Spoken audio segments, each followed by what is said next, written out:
What's happening? I'm Brian Tong, and welcome to the Apple Byte for all the good and bad inside the world of Apple. So let's get to the show.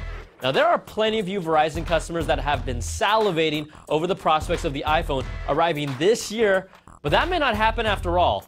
Engadget recently found court documents confirming that the original exclusivity agreement between AT&T and Apple extended through 2012. Not this year, but 2012.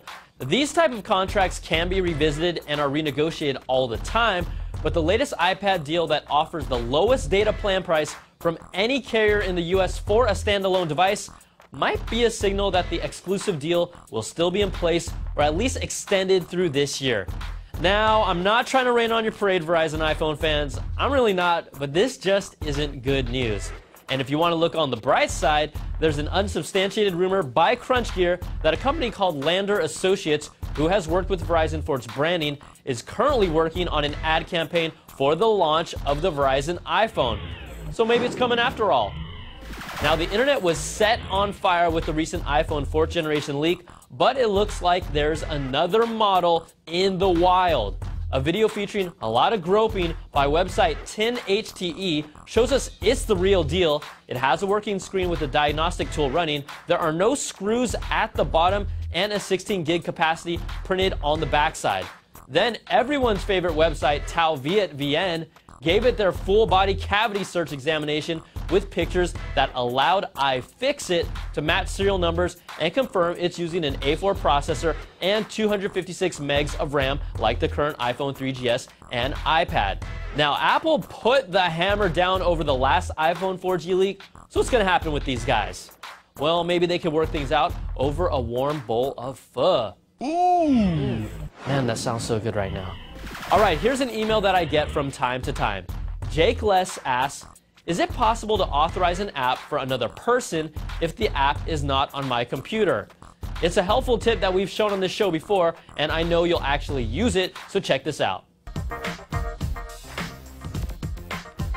Now, first thing you have to do is buy an app from the iTunes Store. No surprise there. And then you'll see I have a whole bunch of apps and games here on my computer.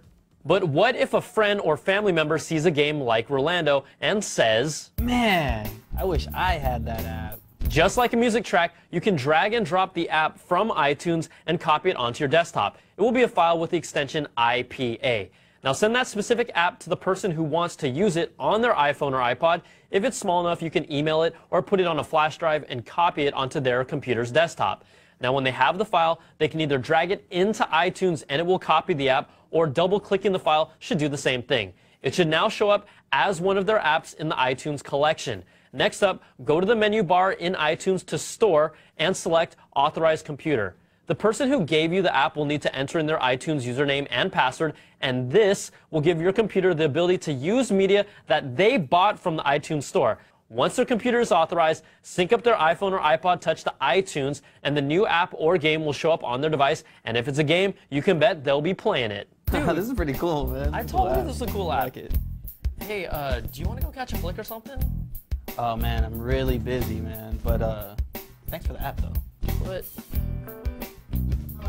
I'm Brian Tong for CNET.com, and that's how you share purchased apps and games on iTunes. Use it wisely. For the record, I just want to say that Ariel and I hang out all the time at work. All right, here's some quick bites. For all you gamers out there, Steam is finally here for the Mac. Steam is a platform that allows you to purchase and install games that were previously only available on the PC. This really helps make the Mac a more viable gaming platform moving forward. Plus, once you're set up, you'll have access to download the game Portal for free until May 24th for free. So check it out because this is great stuff for gamers. We also know there are plenty of you wiping the drool off your face for Apple's latest iPhone. Oh, okay. Well, Mobile Crunch is reporting that some AT&T customers' handset upgrade dates have been moved from November 2010 to June, right before the new iPhone's probable launch. AT&T customer service reps, be ready, because I'm calling you to get that upgrade date changed.